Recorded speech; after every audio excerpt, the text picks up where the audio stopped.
a lot of classic rock albums, they have cool intros. The song in itself, it's like a homage to like Dario Argento and John Carpenter. They're like old school horror movies. It's got that synthy vibe, and it's nice and neat.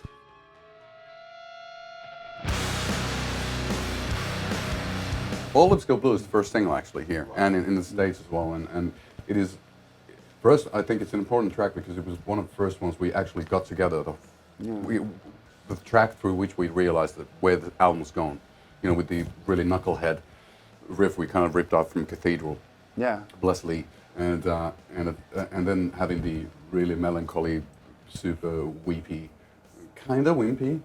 Basically, how all the stuff starts is it's me strumming the acoustic, pretending to be Neil Young. That's what I do back home. I get the skeletal structure of the song. Then we go to a rehearsal place, crack open the beers, and then pretend to be Sabbath. No, it's a nasty process. It's like killing your darlings kind of a thing. I'm being all sentimental and there's forlorn lyrics and being all romantic back home, and then the dudes just come in and fart in your pillow and give you a pink eye. Yeah, indeed. And then we mess about. We always, it takes a long time to get a song together because we try it slow and we try it super fast and we try it, all the different versions possible. But I think everybody all the bands don't do that at the end of the day. And then we always come to the same conclusion. Yeah, exactly. Yeah, to skip all have a hard riff, skip all the nonsense and just for me it's more like it's a memento mori type of thing. It's like since all our lips will go blue blue at the end of the day, there's no reason to really worry about it too much. So let's just crack on.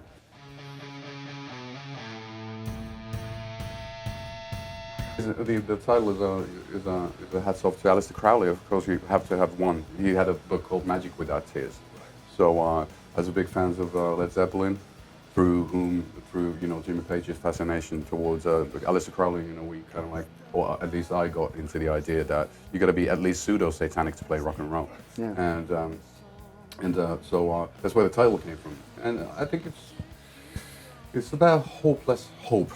Not quite being sure whether you want life to be all jolly, whether you need those, whether it needs to rain cats and dogs on occasion to be appreciating the strawberry ice cream on a sunny day. Yeah.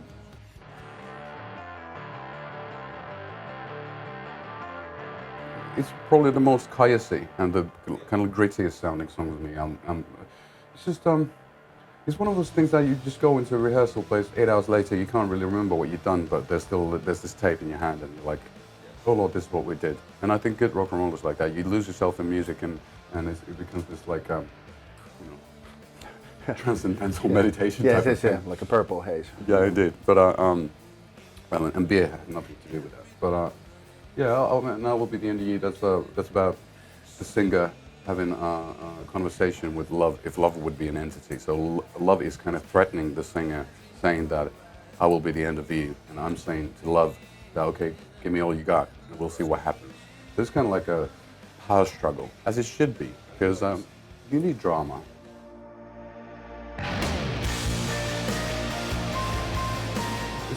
It's kind of the poppier, more anthemic thing in there. There's that huge, gayish keyboard melody and with the massive guitars, obviously. But lyrically, all the church bells, all that stuff is. I wrote about the beginning of Sabbath's first album. So since we were talking about the title for the album being homage to our idols, so a lot of lyrics in that song reference to songs that are very important to me. But at the same time, there's an underlying story. Since actually on the day I wrote it, there was thunder roaring. But no church bells. I don't think so. No, I actually had my ringtone was church bells. Oh, okay. So it's kind of complicated. I think I think my bird was calling me. So I had church bells while it was thundering, and then at the same time I was thinking about Sabbath. So there's like two things going on: the baby, let me hold your hand thing, and then the fact that I thought that it's like a love song to music we grew up with, and all the songs that made us who we are in good and bad. The Neil and Mom, that's such a classic rock imagery. Tim Palmer hated it. He was like, "Oh, really? Isn't that a bit old?" But that's Hand of Doom.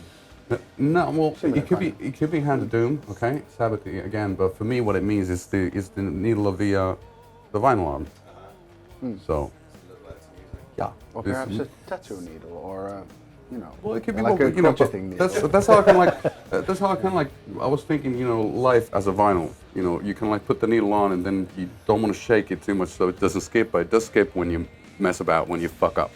And then at some point it ends and you're trying to rewind it and change the tempo and you know Yeah. from 78 to 33 and everything in between. So there's a lot of that kind of stuff, you know, with the actual vinyl player, the actual music I've listened to on vinyl, and it's just for me, I've found it like, for me, it was a new angle. It's funny how people always assume the worst. You know, when there's a needle, it always has to be like, you know. Well, it could be, It could be that too, can- but yeah, it could be the blood tests. yeah, Yeah, yeah, indeed. Yeah. no, I don't have Hep C.